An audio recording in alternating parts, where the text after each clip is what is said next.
iinkqubo zokufaka iliso ekulwisaneni nezikolo ezingekho semthethweni nokuphathwa gadalala kwamakhwenkwe ngexesha lesikolo sasethweni kwenza iziganeko zokusweleka kwamakhwenkwe zinciphe. Iinkokheli zomthonyama zithi ziquleza ligangatha ukulungiselela ukungena kwamakhwenkwe esuthwini.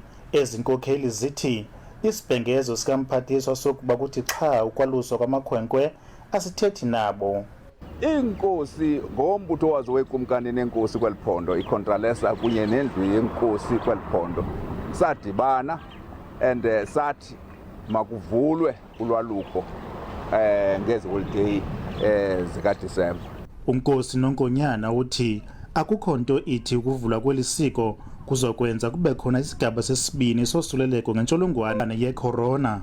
Akekho umuntu othi le COVID-19 ayizubakho kunyaka ozayo.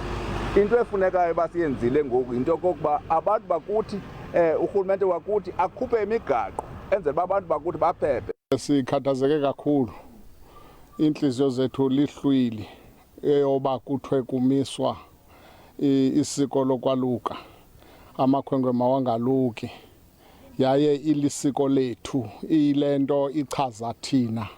Ukuvumbuka kwezikolo ezingekho semthethweni, ukubethwa kwamakhwenkwe kunye nokwenziwa ishishini kweli siko zezinye zezinto ezinobangela ukuba kubekho ukusweleka kwamakhwenkwe. Kwiindaba ze-SABC, Nkululeko Nyembezi, eMthatha.